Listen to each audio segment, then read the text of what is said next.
بات آخر میں اللہ تبارک و تعالیٰ نے یہاں پر منافقین کا بیان فرمایا، بلکہ اس سے پہلے اللہ رب العالمین نے عدل و انصاف کے حوالے سے بیان فرمایا کہ یا ایھا الذین آمنوا کونوا قوامین بالقسط شہداء للہ ولو علی انفسکم او الوالدین والاقربین۔ یہ آیت نمبر 135 ہے۔ اس نے فرمایا کہ اے ایمان والو، انصاف پر خوب قائم ہو جاؤ، اللہ کے لیے گواہی دیتے جاؤ، چاہے اس میں تمہارا اپنا نقصان ہی کیوں نہ ہو۔ اب یہاں پر آپ دیکھیں کہ اللہ تبارک و تعالیٰ نے عدل و انصاف قائم کرنے کا حکم دیا اور فرمایا کہ اگر اس معاملے میں تمہیں گواہی دینی پڑ جائے، مثال کے طور پر ظالم اور مظلوم آئے، آپ کو معلوم ہے، آپ گواہ ہیں کہ ظالم نے مظلوم پر ظلم کیا ہے، اور اگر آپ سے گواہی طلب کی جائے اور آپ گواہی نہ دیں ظالم سے مروب ہو کر، تو اس سے منع کیا گیا ہے۔ گواہی چھپانے سے منع فرمایا گیا، بلکہ گواہی چھپائی نہ جائے، اور جب بھی گواہی طلب کی جائے تو بندے کو مظلوم کی مدد کرنے کے لیے گواہی دینی چاہیے۔ اور یہاں پر یہ بھی فرمایا گیا کہ ایمان والو، عدل و انصاف پر مضبوطی سے قائم رہو، اگرچہ تمہارے رشتہ داروں کا معاملہ کیوں نہ ہو۔ یعنی اگر آپ کے پاس ایک فیصلہ ہے، اللہ تبارک و تعالیٰ نے آپ کو کوئی منصب عطا فرمایا، آپ کے پاس مدعی اور مدعا علیہ آئے، انہوں نے آ کر آپ کے سامنے بیان کیا کہ دیکھیں یہ معاملہ تھا، اب آپ کو معلوم ہے مظلوم کون ہے، ظالم کون ہے، لیکن اگر آپ نے دیکھا کہ ظالم آپ کا کوئی رشتہ دار ہے، زیادتی کرنے والا آپ کا رشتہ دار ہے، عزیز ہے، یا آپ کا دوست ہے، تو آپ نے دوستی کا خیال کرتے ہوئے اپنی رشتہ داری کو نبھاتے ہوئے ظالم کا ساتھ دیا اور مظلوم کا ساتھ نہ دیا، تو اللہ تبارک و تعالیٰ کی یہاں کی پکڑ ہوگی۔ ہاں، آپ نے اپنے عزیز کو نہیں دیکھا، اپنے دوستوں کو نہیں دیکھا، اور جو حق پر ہے اس کے حق میں آپ نے فیصلہ دیا، تو یہ عدل و انصاف ہے۔ میرے آقا علیہ السلام کی بارگاہ میں جب فاطمہ بنت اسد مخزومیہ کو پیش کیا گیا اور اس نے چوری کی تھی، آقا علیہ السلام نے اس کے ہاتھ کو کاٹنے کا حکم دیا، تو اس کے بعد کیا ہوا؟ چونکہ اس کا تعلق بااثر قبیلے سے تھا، تو کچھ لوگ حضور نبی کریم علیہ السلام کی بارگاہ میں حاضر ہوئے سفارش کے لیے، تو آقا علیہ السلام جلال میں آ گئے۔ آپ نے فرمایا کہ تم سے پچھلی امتیں اسی لیے تباہ و برباد ہوئیں کہ ان میں سے اگر کوئی بااثر جرم کرتا اسے سزا نہ دی جاتی، اور کوئی کمزور جرم کرتا تو اسے کڑی سے کڑی سزا دی جاتی۔ خدا کی قسم، اس فاطمہ بنت اسد مخزومیہ نے چوری کی، اسے سزا دی جا رہی ہے، اگر فاطمہ بنت محمد بھی معاذ اللہ ہوتی تو میں اسے بھی سزا دیتا۔ میرے آقا علیہ السلام کا یہ طریقہ ہے، یہ تعلیم ہے کہ عدل و انصاف چاہے سامنے کوئی کیوں نہ ہو، لیکن عدل و انصاف سے کام لینا ہے۔ میرے آقا علیہ السلام کی یہی تعلیم ہے۔ اس کے بعد اللہ رب العالمین نے منافقین کے حوالے سے فرمایا کہ ان المنافقین یخادعون اللہ وهو خادعهم، بے شک منافق لوگ جو ہوتے ہیں وہ اپنے گمان میں اللہ کو فریب دیتے ہیں، لیکن حقیقت میں وہ خود دھوکے میں ہوتے ہیں۔ منافق اسے کہتے ہیں کہ جو بظاہر ایمان لائے لیکن دل سے ایمان نہ لائے۔ اور فرمایا ان المنافقین فی الدرک الاسفل من النار ولن تجد لهم نصیرا، آیت نمبر 145 میں کہ بے شک منافقین جہنم کے سب سے نچلے درجے میں ہوں گے اور اس وقت ان کا کوئی بھی مددگار نہ ہوگا۔ اس کے بعد اللہ رب العالمین نے آیت نمبر 148 میں فرمایا کہ لا يحب الله الجهر بالسوء من القول الا من ظلم وكان الله سميعا عليما، اللہ پسند نہیں کرتا بری بات کا اعلان کرنا مگر مظلوم سے۔ اب یہاں پر بری بات سے مراد جو ہے وہ جھوٹ بولنا بھی ہے، غیبت بھی ہے، کسی کی شکایت کرنا بھی ہے، یہ تمام کی تمام باتیں اللہ تبارک و تعالیٰ نے ممنوع فرمائی، لیکن فرمائے الا من ظلم، مگر مظلوم سے، یعنی کسی شخص نے اگر کسی پر ظلم کیا ہے، اب مظلوم حکمران کے پاس آیا یا عدالت میں گیا، جج کے سامنے، قاضی کے سامنے، ظاہر ہے کہ جو ظلم اس نے کیا ہے اس کا بیان تو کرے گا، اب یہ غیبت نہیں ہے، تو فرمایا مظلوم حاکم کے سامنے، قاضی کے سامنے ظالم کے ظلم کو بیان فرما کر سکتا ہے۔ اس کے بعد فرمایا ان تبدوا خیرا او تخفوا تعفوا عن سوء فإن الله كان عفوا قديرا، آیت نمبر 149 میں کہ اگر تم کوئی بھلائی اعلانیہ کرو یا چھپ کر کرو یا کسی کی برائی سے درگزر کرو تو بے شک اللہ تبارک و تعالی معاف فرمانے والا ہے۔ اس کے بعد اللہ تبارک و تعالی نے عیسائیوں کے حوالے سے فرمایا کہ وقولہم انا قتلنا المسیح عیسی ابن مریم رسول اللہ وما قتلوه وما صلبوه ولكن شبه لهم، آیت نمبر 157 میں کہ عیسائیوں کا یہ قول کہ ہم نے مسیح عیسیٰ ابن مریم کو قتل کیا ہے، یعنی شہید کیا ہے،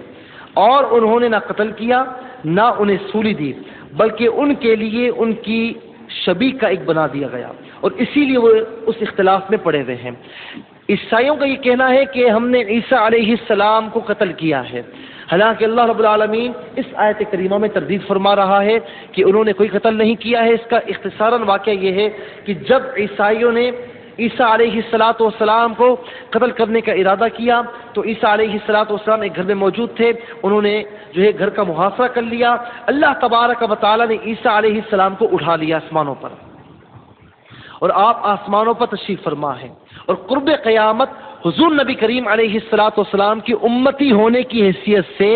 زمین پر تشریف لائیں گے، زمین پر تشریف لائیں گے، اور اس کے بعد آپ نکاح بھی فرمائیں گے، اور حضور نبی کریم علیہ السلام کی دین اسلام کی تبلیغ فرمائیں گے، اور یہاں پر نکاح بھی ہوگا، آپ کی اولاد بھی ہوگی، اور پھر اس کے بعد آپ پر یعنی موت طاری ہوگی، یعنی اس کے بعد آپ کا وصال ہوگا۔ اس وقت عیسیٰ علیہ السلام آسمانوں پر موجود ہیں۔ اللہ رب العالمین نے آپ کو اٹھا لیا، اور ایک شخص کو انہوں نے اندر بھیجا کہ جاؤ تم دیکھ کر آؤ کہ عیسیٰ کہاں پر ہیں۔ وہ شخص اندر آیا، اللہ تبارک و تعالیٰ نے اس کی صورت عیسیٰ علیہ السلام کی طرح بنا دی۔ اب اس کے بعد کافی دیر ہو گئی، وہ لوگ اندر گئے تو دیکھا کہ عیسیٰ علیہ السلام کی صورت کا ایک شخص موجود ہے، تو انہوں نے جو ہے وہ کچھ سوچے سمجھے بغیر اسے سولی پر چڑھا دیا۔ اس کے بعد کچھ لوگوں نے کہا کہ اگر جس کو ہم نے بھیجا تھا وہ اگر یہ نہیں تو وہ کہاں ہے، اور اگر یہ عیسیٰ ہے تو وہ کہاں ہے، اگر یہ عیسیٰ نہیں ہے تو عیسیٰ علیہ السلام کہاں گئے؟ تو اب ان میں اختلاف پیدا ہو گیا۔ بعض نے کہا کہ ہم نے عیسیٰ علیہ السلام کو مارا، بعض نے کہا کہ نہیں، عیسیٰ علیہ السلام معاذ اللہ خدا کے بیٹے تھے۔ تو عیسائیت اس ضمن میں اختلافات میں پڑ چکی ہے، اور آج تک ان میں کئی فرقے ہیں۔ بعض فرقے کہتے ہیں کہ عیسیٰ علیہ السلام کو سولی چڑھائی گئی، بعض کہتے ہیں کہ نہیں آسمانوں پر اٹھایا گیا، بعض کہتے ہیں کہ نہیں جی وہ خدا کے معاذ اللہ بیٹے ہیں اور خدا نے اپنے پاس انہیں بلا لیا ہے۔ یعنی مختلف قیاس آرائیاں ان میں اب تک موجود ہیں۔ اللہ رب العالمین نے فرمایا وَإِنَّ الَّذِينَ اخْتَلَفُوا فِيهِ لَفِي شَكٍّ مِّنْهُ، اور وہ عیسیٰ علیہ السلام کے بارے میں اختلاف کر رہے ہیں اور ان کی طرف سے وہ شبے میں پڑے ہوئے ہیں۔ انشاءاللہ کہیں آگے موقع آئے گا تو عیسیٰ علیہ السلام کی اس واقعے کو ہم جو ہے تفصیل سے آپ کے سامنے بیان کریں گے۔ اس کے بعد اسی سورت کے آخر میں رب العالمین نے فرمایا یستفتونک قل اللہ یفتیکم فی الکلالہ، اے محبوب آپ سے لوگ فتویٰ لیتے ہیں، قل اللہ یفتیکم فی الکلالہ، آپ فرما دیجئے کہ اللہ تمہیں کلالہ میں فتویٰ دیتا ہے۔ یعنی کلالہ سے مراد ایسے شخص کا انتقال ہو جائے کہ جو بے اولاد ہو اور اس کا کوئی بھی موجود نہ ہو، جو بے اولاد ہو بالکل۔ تو فرمایا کہ آپ سے لوگ فتویٰ لیتے ہیں کلالہ کے بارے میں، ان امرؤن، اگر کسی مرد کا انتقال ہو جائے، لیس لہ ولد، وہ بے اولاد ہو، ولہ اخت، اس کی ایک بہن ہو، فلہا نصف ما ترک، تو ترکے میں اس کی بہن کا آدھا حصہ ہوگا، وہو یرثھا، اور اسی طریقے سے کسی جو ہے وہ بہن کا انتقال ہو، اس کا بھائی ہو، تو فرمایا کہ مرد اپنی بہن کا مکمل وارث ہوگا، ان لم یکن لہا ولد، اگر بہن کے اولاد نہ ہو، فَإِنْ كَانَتَا اثْنَتَيْنِ فَلَهُمَا الثُّلُثَانِ مِمَّا تَرَكَ، پھر اگر دو بہنیں ہوں تو ترکے میں ان کا 2/3 حصہ ہوگا، وَإِنْ كَانُوا إِخْوَةً رِجَالًا وَنِسَاءً فَلِلذَّكَرِ مِثْلُ حَظِّ الْأُنثَيَيْنِ، اور اگر بھائی بہن ہوں، مرد بھی ہوں عورتیں بھی ہوں، تو مرد کا حصہ 2 عورتوں کے برابر ہے۔ يُبَيِّنُ اللَّهُ لَكُمْ أَن تَضِلُّوا وَاللَّهُ بِكُلِّ شَيْءٍ عَلِيمٌ، اللہ تبارک و تعالیٰ یہ تمام باتیں آپ کے لیے بیان فرماتا ہے تاکہ آپ جو ہے فرمائے انسانوں کو کہ تم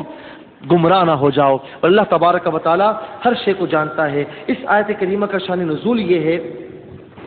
جابر بن عبداللہ رضی اللہ تعالی عنہ سے مروی ہے کہ وہ بیمار تھے، رسول اللہ صلی اللہ علیہ وسلم صدیق اکبر کے ساتھ عیادت کے لیے تشریف لائے تو حضرت جابر بے ہوش تھے، حضرت نے وضو فرما کر آب وضو ان پر ڈالا، انہیں فاقہ ہوا، آنکھ کھولی تو حضور نبی کریم علیہ السلام کو پایا، عرض کیا یا رسول اللہ میں اپنے مال کا کیا انتظام کروں؟ اس پر یہ آیت کریمہ نازل ہوئی۔ ابو داؤد کی روایت میں یہ بھی ہے کہ آقا علیہ السلام نے جابر رضی اللہ تعالی عنہ سے فرمایا کہ جابر میرے علم میں تمہاری موت اس بیماری سے نہیں ہے۔ اس حدیث سے چند مسئلے یہ معلوم ہوئے کہ بزرگوں کا آب وضو جو ہے تبرک ہے اور اس کو حصول شفا کے لیے استعمال کرنا سنت ہے، اور اس سے یہ بھی معلوم ہوا کہ مریضوں کی عیادت کرنا بھی سنت ہے۔ آقا علیہ السلام کو اللہ رب العالمین نے علوم غیبیہ عطا فرمائے، اس لیے حضور نبی کریم علیہ السلام کو معلوم تھا کہ جابر رضی اللہ تعالی عنہ کی موت اس مرض میں نہیں ہے۔ تو یہاں پر کلالہ کی کچھ احکامات اللہ تبارک و تعالیٰ نے بیان فرمائے کہ ایسا مرد مر جائے کہ جس کی اولاد نہ ہو تو اس کے جو بہن بھائی ہوتے ہیں ان کا کیا حصہ مقرر ہوتا ہے۔ اسی طریقے سے ایسی عورت مر جائے جس کی کوئی اولاد نہ ہو تو اس کے بہن بھائیوں کا کیا حصہ ہوتا ہے، وہ اسی آیت کریمہ میں یعنی آیت نمبر 177 میں اللہ رب العالمین نے بیان فرمائی۔ اس کے ساتھ ہی سورہ نساء کا جو خلاصہ ہے وہ مکمل ہو چکا ہے۔ انشاءاللہ کل سے سورہ مائدہ آپ کے سامنے بیان کی جائے گی۔ اللہ تبارک و تعالی ہم تمام مسلمانوں کو قرآن و حدیث پر عمل پیرا ہونے کی توفیق عطا فرمائے۔ بسم اللہ الرحمن الرحیم۔